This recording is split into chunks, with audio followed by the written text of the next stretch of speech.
What's up, everybody, and welcome back to a new episode of Tesla Canadian Dad. I am happy to be back. If you're wondering where I've been for a little while, just check out my Instagram account and you'll get a little bit more information. But I'm happy to be back, and today we have a special episode to kind of recap 2020 to say what is the top 9 software updates that we've had in the past year. Let's get to it. Number 9, with a little bit of an asterisk, since this is actually an update that just came out early January, I'm still going to put it in here because it's still a significant evidence that Tesla's cars are actually performing better after you've actually received it. It is now possible to have a higher top speed to 175 miles an hour, which is an increase from 163 miles an hour. So with software update, we can still see that Tesla is able to make our cars, even though this is just a very rare breed of car, a better car after you actually made that purchase, after you've actually been driving it for a few months, a few years, who knows. Our cars keep on getting better and better. At number 8 is we have new customizations. Now, I know not everybody loves the new version 11 interface that we've had been introduced this past holiday season. However, one of the things that you need to keep in mind is that they added the ability to customize the interface a little bit. We now have the ability to customize the dock at the bottom by changing the app that is actually being displayed. Now, what I'd like Tesla to do here in this case is add more customization. So hopefully this is a bit of a preview of what's to come, where we could actually customize the interface even more. There's definitely a lot of room down there left for a lot more customization. One of the big things I miss from the bottom of my screen is the ability to control seat heating. Yes, I know I can still get to it after 2 clicks, but it's nice to have it as 1 click instead at the bottom of the screen, especially when you're driving. So again, at number 8, I have customization, and hopefully Tesla pushes it even further in future updates where we can actually customize the interface to our liking even more. All right, at number 7, we have the Tesla app. Yes, this is a software update, not in our cars, but on our phones, which is still something we use all the time. I personally use the app every single morning when I'm about to leave. I never leave the house at the same time, so I always open my app and then I turn on the controls. One of the things they keep actually improving with this new app is widgets. So if you're an iPhone user, you now have 2 different size widgets to play around with so that you can control your car without even opening the app. You can also now send commands to your car immediately when you open the app. That's something that most people don't know still, instead of waiting for the vehicle to wake up. So the controls that you can actually press on, you can actually hit that right away. It's going to remember to actually activate that feature when it's finally connected to the car. So you don't actually have to wait for the car to connect. You open the app, you push the button, you close the app. It's going to actually work behind the scenes to actually make that control happen. It's not going to connect to the car instantly. It's actually going to just wait, connect to the car, and then whatever control you actually ask the car to do, it's actually going to do it in the background without you knowing. Another feature that came with the new Tesla mobile app is the ability to have multiple support for multiple cars. So again, the phone key support that essentially lets you unlock multiple Teslas at once.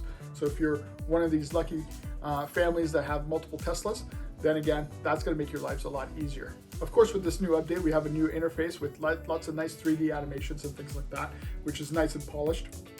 And you also have the ability to see your supercharger history, as well as take a look at roadside support.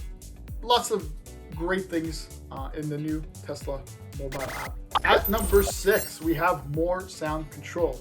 Now, Tesla is now updating immersive sound to be even better. Instead of just having a low and high setting, there are increments steps from low to high.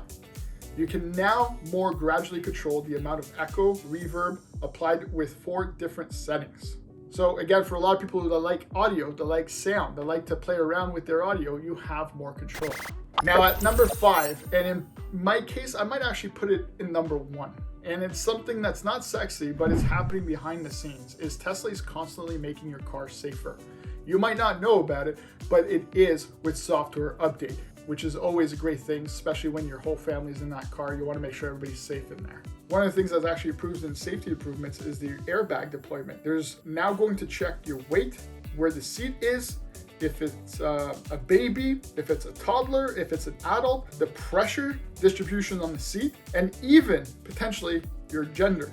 The computer then takes all this information and dynamically updates how it would deploy the airbags in an accident. And it does this all in real time and in fractions of seconds. Musk also said they were going to update this artificial intelligence over the air, so it even gets better over time. Musk was also confident in a Tesla airbag technology. He said an unbelted child sitting in front seat in a bad position would be probably still fine in an accident.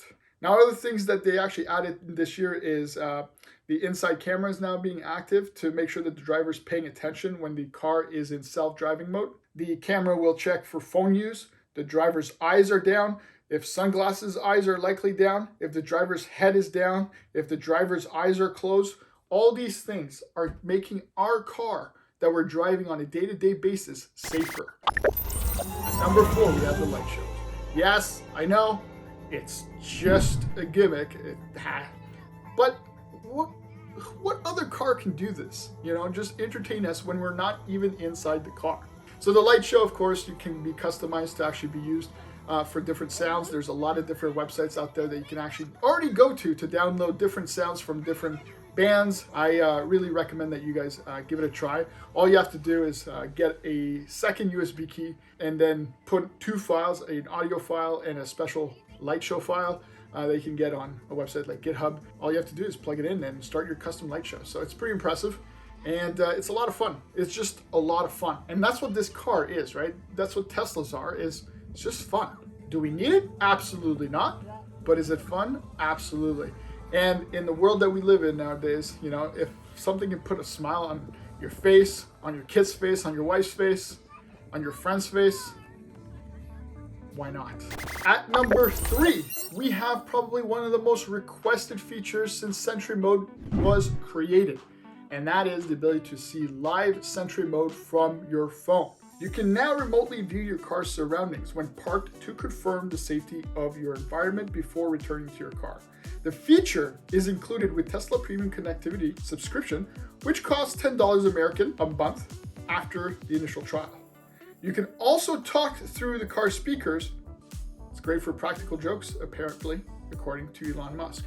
Now, of course, you will need the outside speakers for that last part, but even if you don't have those speakers installed on your car, you will still have live Sentry Mode available to you. I know, I'm one of them. My car does not have outside speakers, so I don't have the ability to scare people off making funny voices, but I do still have the ability to actually view live Sentry, which is nice. 4 cameras, front, back, left, and right. And again, of course, one that they could potentially add in the future is inside the car.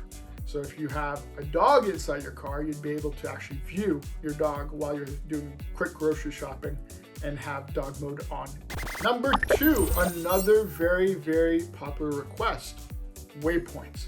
You now have the ability to add waypoints so you have multiple destinations set. Having the ability to set multiple destinations is especially useful when setting charging points. It allows you to plan your route and charging stops ahead of time.